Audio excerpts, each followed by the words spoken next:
चूँकि संख्या में वे इतने ज़्यादा हैं और इतने अलग अलग प्रकार के हैं कि हिंदुस्तान के लोग स्वाभाविक तौर पर बटे हुए हैं। लगता है कि ऐसा हमेशा से रहा है। सन 1827 के वसंत में मशहूर शायर मिर्ज़ा असदुल्ला खान गालिब दिल्ली से कलकत्ता की यात्रा पर रवाना हुए। 6 महीने के बाद वे हिंदुओं के पवित्र शहर बनारस में पहुँचे।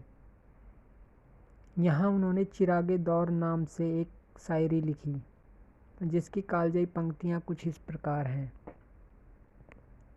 मैंने एक रात पहुँचे हुए संत से पूछा, जो इस कालचक्र का रहस्य जानता था, बाबा,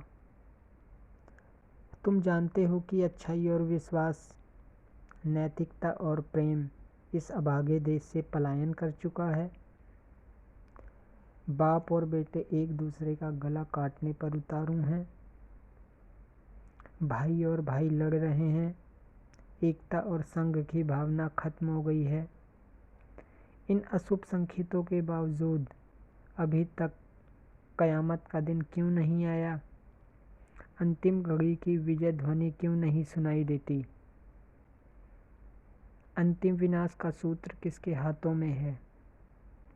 गालिब का ये शेर मुगल साम्राज्य की पतन की पृष्ठभूमि में ही लिखा गया था।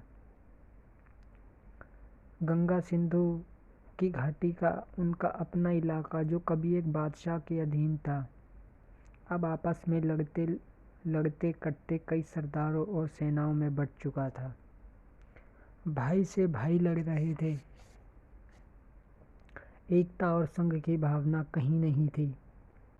लेकिन जब वो इन पंक्तियों को लिख रहे थे, उसी वक्त अंग्रेज़ों की शक्ल में एक नई विदेशी ताकत हिंदुस्तान की सरजमीन पर अपना पंजा फैला रही थी।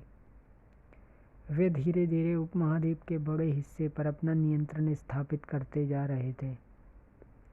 उसके बाद सन 1857 में देश की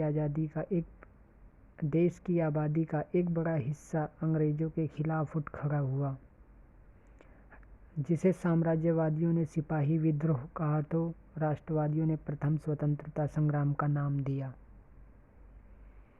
उस दौर की कुछ सबसे ज़्यादा रक्त रंजित लड़ाइयाँ गालिब के अपने शहर दिल्ली में ही हुई थी, जो अभी भी नाम मात्र के लिए मुगलों की राजधानी थी और आने वाले वक्त में अंग्रेज़ों की राजधानी होने वाली थी। गालिब की अपनी सहानुभूति भी खंडित अवस्था में थी।